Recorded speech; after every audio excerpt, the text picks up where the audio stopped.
बिस्मिल्लाहिर्रहमानिर्रहीम। दुनिया भर में तकरीबन 6 करोड़ लोग मिर्गी के बाइस मर्ज में मुब्तला हैं। Doctor Shahid Mukhtar, associate professor of neurology, Lahore general hospital कहते हैं। तहरीर वर्दा तारिक, अक्कासी इरफान नदमी। मिर्गी को अंग्रेज़ी में एपिलेप्सी कहते हैं। ये यूनानी लफ्ज़ से अख़ज़ किया गया है जिसका मतलब कब्ज़ा करना है। ये मर्ज तकरीबन 4000 साल पुराना है। एक अंदाजे के मुताबिक दुनिया भर में तकरीबन 6 करोड़ लोग इसका शिकार हैं। मिर्गी एक दिमागी मर्ज है जिसमें दिमाग के किसी भी एक हिस्से से एक गैर मामूली करंट या फिर बरकी रो बनती है जो कि दिमाग के बाकी हिस्सों में भी फैल जाती है, जिसके नतीजे में अमूमन मरीज एकदम से गिरकर बेहोश हो जाते हैं। मिर्गी के मर्ज के हवाले से doctor Shahid Mukhtar, associate professor of neurology, Lahore general hospital से कुछ बातचीत की जो कारीन की नज़र है। इसमें मरीज के हाथ पांव मुड़ जाते हैं, मुंह से झाग निकलने लग जाती है और कुछ मरीजों की ज़बान दांतों के नीचे आकर कट जाती है। ज़्यादातर दौरे इस नौइयत के होते हैं, लेकिन कुछ में सूरत हाल अलग होती है, जैसा कि मरीज के जिस्म में एक तरफ खिंचाव आ जाता है और मरीज पूरी तरह से बेहोश नहीं होता। इसमें मुंह टेढ़ा हो जाता है, हाथ मुड़ जाते हैं, टांग मुड़ जाती है या पूरी दाएं या फिर बाएं साइड मुड़ जाती है। इस तरह दौरों की एक किस्म में मरीज दूसरे लोगों से डर जाते हैं, चीख मारने के बाद बेहोश हो जाते हैं। ऐसी सूरत में खासकर दही इलाकों के लोग इस मर्ज को समझ नहीं पाते हैं और इनको लगता है कि ये किसी चीज़ का साया आ गया है। छोटी उम्र के बच्चे ऐसी सूरत में थोड़ी देर के लिए बैठे बैठे खो जाते हैं और वो किसी भी बात का जवाब नहीं दे पाते हैं। इसी तरह बाद सूरतों में मरीज अचानक हंसना या फिर रोना शुरू कर देते हैं या अचानक उठकर भागना शुरू कर देते हैं। इस किस्म के दौरे मरीज के दिमाग के खास हिस्से से बनते हैं। मिर्गी का मर्ज ज़्यादातर छोटी उम्र के बच्चों में ज़ाहिर होता है और फिर बढ़ती उम्र के साथ साथ चलता है। ये मर्ज खास शिद्दत के साथ आता है और फिर इसी तरह आगे बढ़ता है। ये मर्ज ज़्यादातर बच्चों में होता है, लेकिन बड़ों और बूढ़ों में भी पाया जाता है। बच्चों में 2 किस्म की मिर्गी का मर्ज पाया जाता है। एक सूरत में बच्चे ज़हनी और जिस्मानी तौर पर बिल्कुल ठीक होते हैं, लेकिन उन्हें जिस्मानी तौर पर बिल्कुल ठीक होते हैं, लेकिन उन्हें सिर्फ मिर्गी के दौरे पड़ते हैं। इस तरह के मरीजों को लंबे अरसे तक इलाज नहीं करवाना पड़ता है और वो जल्द ठीक हो जाते हैं। दूसरी सूरत में बच्चे ज़हनी और जिस्मानी तौर पर ठीक तरीके से सेहतमंद नहीं होते हैं। इस तरह के बच्चे बचपन से ही लेट चलना शुरू करते हैं। इनकी नशोनुमा की रफ्तार कमज़ोर होती है और स्कूल में भी वो ठीक तरीके से काम नहीं कर पाते हैं। ऐसे मरीजों का इलाज लंबे अरसे तक जारी रखना पड़ता है। ऐसे बच्चों को जब मिर्गी का दौरा पड़ता है तो इनको कंट्रोल करना काफ़ी मुश्किल होता है। इस मर्ज के लाहक होने की मुख्तलिफ वजूहात हैं।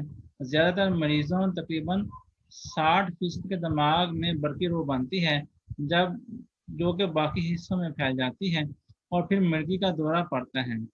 बाकी 40% केसेस मुख्तलिफ वजूहात की वजह से होते हैं, मसलन दिमागी चोट के बाइस, दिमाग के कैंसर की वजह से, फालिज, शुगर कम हो जाना, जिस्म में नमकियात की कमी, गर्दन तोड़ बुखार का होना, नशा और अशिया के ज़्यादा इस्तेमाल से भी मिर्गी के दौरे पड़ सकते हैं। वो बच्चे जो पैदाइशी तौर पर कमज़ोर होते हैं, दिमागी नशोनुमा भी कम होती है और दिमाग को ऑक्सीजन ठीक ना मिलने की वजह से भी मिर्गी के दौरे पड़ सकते हैं। तकरीबन 40% मरीजों में ये मर्ज मौरूसी तौर पर लाक होता है। जिन खानदानों में ये मर्ज पाया जाता है वहाँ शादी करने से गुरेज करें। मौरूसी मिर्गी अद्वियात से बेहतर तो हो जाती है, मगर इसमें अद्वियात का इस्तेमाल लंबे अरसे तक करना पड़ता है और कुछ मरीजों को तो सारी ज़िंदगी अद्वियात इस्तेमाल करना पड़ती हैं। जब मिर्गी का मर्ज लाहक हो जाए तो इसकी अद्वियात कम अज़ कम 2 साल तक इस्तेमाल करना पड़ती हैं और इसके बाद 60% मरीजों की मिर्गी कंट्रोल हो जाती है। कुछ मरीजों को सारी उम्र अद्वियात इस्तेमाल करना पड़ती हैं, जैसा कि वो लोग जिनको दिमागी फालिज के बाद दौरे पड़ने लग जाएं, ऐसे बच्चे जिनका दिमाग सही तरीके से ना बना हो, मौरूसी मिर्गी वगैरह। ये बात याद रखें कि अगर इस मर्ज की अद्वियात मुस्तकिल इस्तेमाल ना की जाएँ तो ये जानलेवा साबित हो सकता है। ہمارے ملک کے علاوہ یورپ میں بھی مرگی کے مرض کے حوالے سے توہمات پائی جاتی ہیں۔ یہ شاید دنیا کا واحد مرض ہے جس کے بارے میں لوگ مختلف قسم کی توہمات رکھتے ہیں۔ پہلے زمانے میں مریض کو ایک دن میں بہت زیادہ دورے پڑتے تھے اور اکثر مریض اس دوران زندگی کی بازی بھی ہار جاتے تھے، مگر اب میڈیکل سائنس نے بہت زیادہ ترقی کر لی ہے۔ اب بہت سی ادویات اور سرجیکل پروسیجر کے ذریعے یہ دورے کنٹرول ہو جاتے ہیں، مگر جو سوشل سٹگما 4000 سال پہلے تھا وہ آج بھی وہیں کا وہیں موجود ہے۔ اس کو ایڈریس کرنے کی ضرورت ہے۔